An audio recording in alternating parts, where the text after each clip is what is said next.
Hi everyone, my name is Rica Salomon. I'm a content creator on TikTok and I'm on Instagram as well. Guys, my name is Raf Juane, or mas kilala as About Raf in YouTube. I've been vlogging for 4 years already. At mainly, ang ginagawa ko lang ay beauty videos. But ngayon, nag-start na ako to do lifestyle and more on personal and showcasing my personality as well. Raf and I met back in 2017. If I'm not 17, yes. Yeah, kasi dalawa kami nag-YouTube before. Because actually, si Raf, parang starting YouTuber ka pa nun, di ba, Raf? Tapos parang during that YouTube event, parang it's called Creator Camp, parang nagkakilala kami ni Raf because we had a common interest, which was Britney Spears. Kasi tumugtog yung Slave for You ni Britney sa event. Yeah, tapos alam niya yung choreo, alam ko rin. So, dance troupe na ito. So, baby, don't you wanna... So ever since then, nagkakilala talaga kami ni Raf and we collabed for a few vids and then yun. Yeah, kaso sadly, I had to move somewhere further kasi I'm from QC back then. Ngayon, I'm in the South na Las Piñas. So, mahirap na, lalo na with the situation of the world right now. Hindi na rin ako nakamaalis. But I'm looking forward to see her again this time in my new authentic self. Actually, I'm so proud. I just want to share and I'm so proud of Raf because Raf, you just came out recently as transgender. So when I met Raf, hindi pa siya, she hasn't found her truth yet. And I'm just so happy because of I was able to witness her journey in self-discovery. Para nakaka-inspire siya. So yun. And I wanna thank you too kasi feeling ko kaya ako at ikaw nag-connect during that time 2017 is because sa'yo ko pinaka nakarelate. And actually, one of my favorite at pinakaunang content creators in the past is si Gigi Gorgeous. I'm sure kilala mo yan. At nakita ko siya sa'yo. Oo, nakita ko siya sa'yo. I feel like you're the Gigi Gorgeous of the Philippines. I wanna befriend you. So, ang pare ng episode natin today because we're just complimenting each other. I love it. At ganun talaga dapat. Dapat walang issue, walang drama. I would put Raf as sweet. I think kita naman sa aura niya and sa YouTube content niya, kilala siya as the sweet girl, very sweet. And I've always seen that with Raf. Kasi parang, whenever I think of a Disney princess or Disney princess in general, parang si Raf yung una kong lumalabas sa isip ko. So yun, sweet. For me naman, I think Rica is boss. Okay, a girl boss. Kasi wala meron siyang mga times na alam niyo yun, meron siyang problema. Gets ko meron siyang problema, meron siyang heartbreak na pinagdadaanan. Pero hindi mo mahahalata. Kasi she just conquers the day with a smile and super fun niya kasama. Ayun, may inspire ka na, let's not focus on our problems anymore and just be happy para hindi na masira yung araw natin at araw ng iba. Uy, nahiya naman ako sa one word ko sa'yo. Wait ka, pwede ba ibahin? Ang ganda ng one word ni Raf. So, one word ko lang ni Raf. Hindi, gusto ko yung sweet. Positivity as well. Okay. Bigay ko sa'yo yun because ever since I've met you, all your content, it always means positivity. My journey as a trans woman and self-actualization, I've always knew ever since I was a kid talaga. I never really doubted who I was. I already had a clear path that I was always a woman.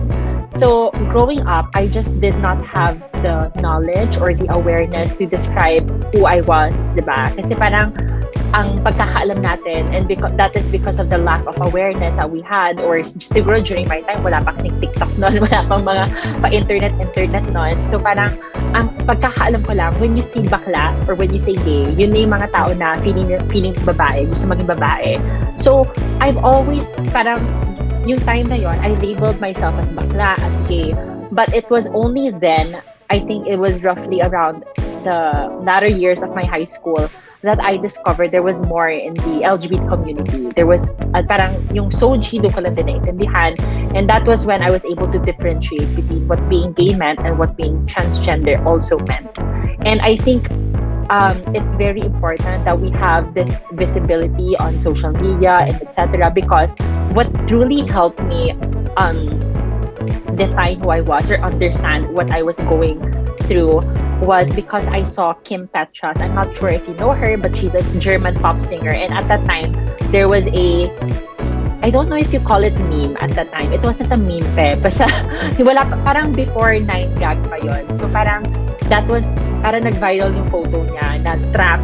Tapos I was like, hey, she's trans. Well, at the time, di ba? Bakla, gano'n. Pero mukhang babae. And then, doon ako nag-research, nag-aral, ano ba siya, tapos doon ko na-realize na para, oh, she's transgender because transgender people, para meron silang incongruence with their gender identity and sex assigned at birth. And from there, I was able to learn more about it and educate myself. And now I'm trying to, I guess, spread that awareness and educate people about it so that people don't have to go through what I've been through.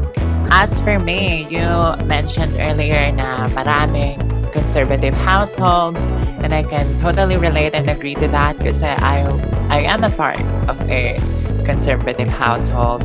Para sa mga hindi nakakaalam, my dad, he is a pastor, and all my life, ever since I was born, natira kami sa church. Hindi na ngayon kasi I moved out, pero sa church kami nakatira. So, may time na yung church, meron siyang school affiliated to it. Tapos sa taas nun yung house namin. So, during the weekdays, punta ako sa school, weekends sa church, and then sa house. Although, wala akong nakikitang mga transgender people, yung idea na yun, I mean, yung being na yun isn't, hindi ako na-expose pa, pero na-expose ako sa LGBT, especially dun sa gay na mga tao through TV, through television. Alam niyo yun, nauso yung mga teleserye na ang bida baklang nagdadalaga, mga ganon. Or sa mga horror shows, horror movies na yung bakla yung unang namamatay. Sa kanila ako pinakaunang nakarelate to. And yun yung inakala kong ako. Kasi sila lang yung nakikita kong example na I could consider myself as. Ganon. But as time went by, sabi nga ni Rica, yung progression ng social media, nandiyan yung YouTube, especially TikTok. Ako din, natutuwa ko ng mga bagay, not only about transgender, but more about myself as well. At yun, slowly na-realize ko na I'm not a gay man, but a transgender woman. Pero yung pinaka, I think, point na realization na na-feel ko is sa YouTube channel ko, nag-participate ako dun sa Omegle trend wherein you're gonna film yung mga interactions mo sa Omegle, and initially ang gusto ko lang is magpasaya, magbigay ng pick-up line sa kanila, and who knows, maybe makahanap ng forever sa foreigner. Pero hindi yun nangyari.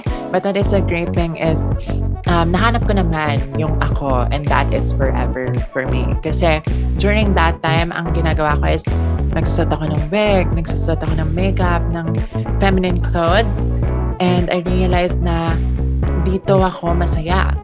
Dito ako pinaka-confident, and I feel like more myself. Doon lumalabas yung wittiness ko, yung personality ko talaga. At hindi ako napapagod kahit ang high maintenance ng lahat ng ito. I'm willing to do it because I love it and I love myself. I grew up with a very supportive support system. My parents accepted me who I was. I never really had to come out. So everything that I did, it was just all natural. I never really had to explain myself to my parents, to my friends, and to everyone. I even had a debut to celebrate my womanhood. So I never really felt the lack of support system when it comes to to my family and friends, and even the school that I studied in.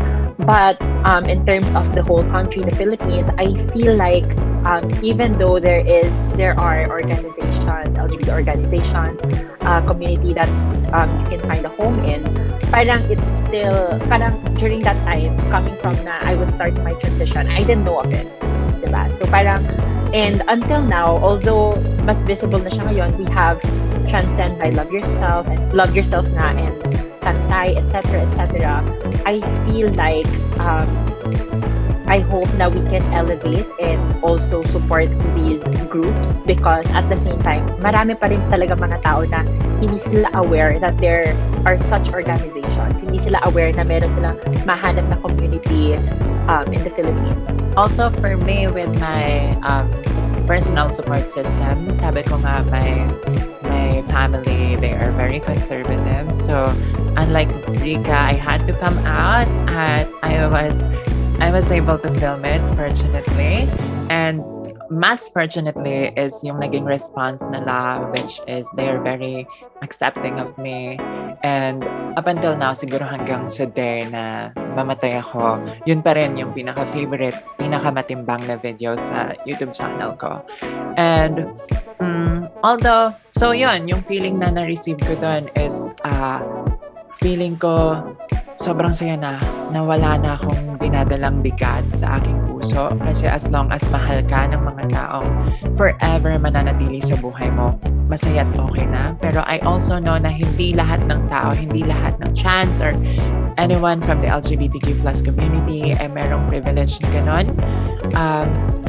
Pero it's good to know. I think it's improving kasi mas dumadami at saka mas nagkakaroon nga ng platforms yung mga organization na pwedeng maging help sa people in the community. Yun nga lang, sana mas lalo pa siyang mas maging maingay. And me and Rica naman, we are willing to help din. Katulad dito sa Red Whistle, we are willing to share our platforms para mas maraming ma-reach ng help ng willing nilang ibigay. So the first question is, when is the best time to tell a man that you're dating that you are trans, and how do you tell them?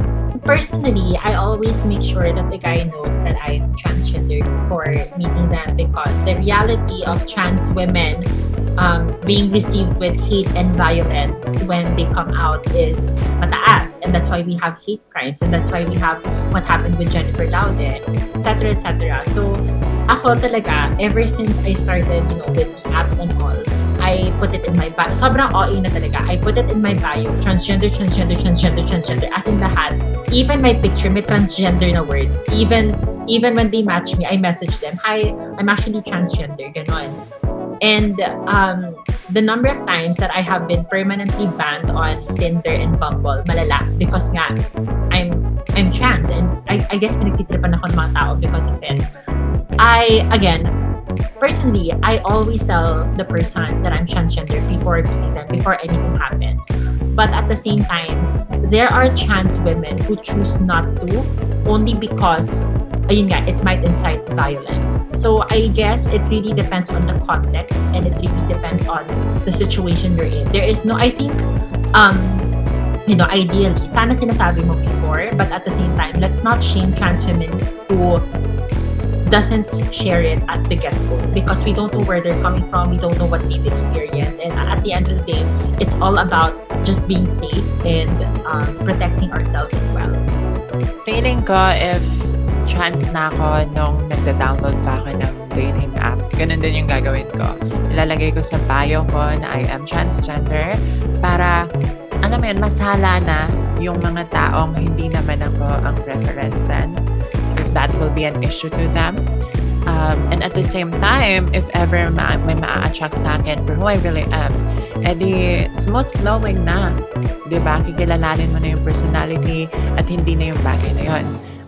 Pero ako, I was able to date then, personally naman, yung nakikipag-meet ako sa tao.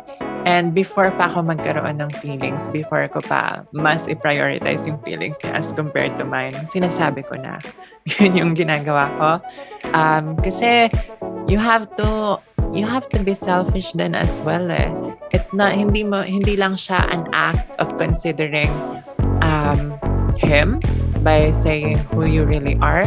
Pero it's for you as well na sasabihin ko to, if he won't be fine with it, then okay lang sa akin kasi hindi pa ako nag-invest ng feelings sa kanya. Bye boy, marami pa dyan. Pero yeah, you should do it for you talaga. Can I ask how pronouns are appropriated or how pronouns are important to you guys, especially as trans women? I think simply respecting a person's pronouns is the bare minimum of what a person can do to respect trans people. Kasi diba, you may not agree that trans women are women. You may not agree on trans people in general, but the bare minimum that you can do is to respect a person's name and their preferred pronouns kasi wala naman mawawala sa'yo. Yeah, and I think the reason why walang nagsasabi sa'yo ng definitive na way or step into, pronouns is because somehow it depends then person to person. Merong mga trans akong kilala na hindi naman sila ganun sobrang affected kapag ka naiiba yung pronouns na preferred nila. Pero, like I said, hindi lahat ganun. Marami actually yung ayun nga, masasaktan kasi parang binaliwala mo nga yung mga steps na ginawa namin in order to be identified sa gender that we really are. So, ang pinaka-safe dyan would have to be yung tatanungin mo.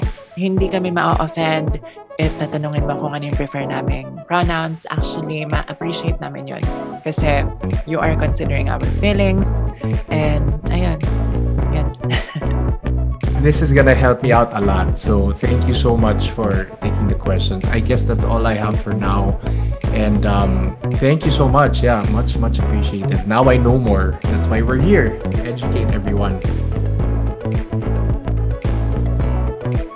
I recently just reached 200k on TikTok. So I guess yun.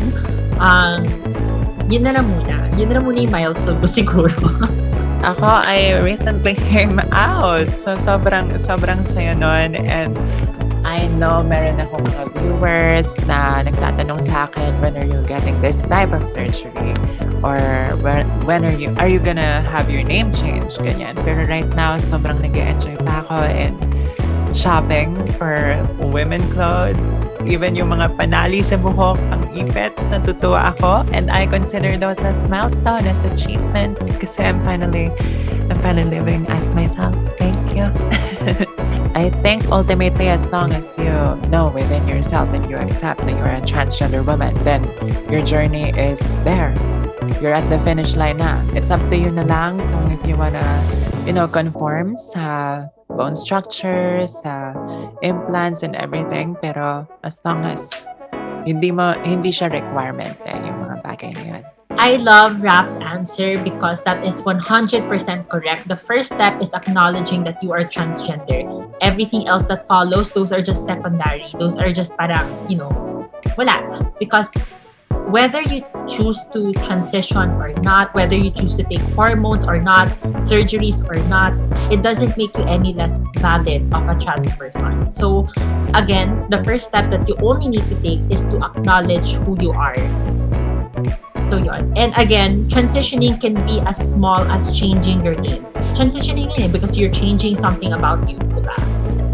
Or rather revealing something about you. I think during the pandemic, there was a time where trans women or trans people in general were having a hard time, reaching their doctors or getting their hormones, etc., etc. So we had to survive through the pandemic with, I don't know what means, pero parang yun yung isa sa mga challenges doon, di ba? Pati mahirap din siguro for some LGBT individuals who are trapped in a toxic home, diba? In a toxic place where they can't really leave their house. Kunyari, hindi sila tanggap ng pamilya nila. Sometimes the escape that we have is hanging out with our friends, with our community. So, may mga challenges sa pandemic. for the LGBT community, health-wise and also mental health as well. Kasi nga, if hindi sila tanggap, nakaka-drain talaga magpanggap, magtago, or pag nasasabihan ka na isa kang salot, mga ganun. So, I guess those are the challenges during the pandemic na mas na-heighten or na pinagdaanan ng mga LGBT individuals.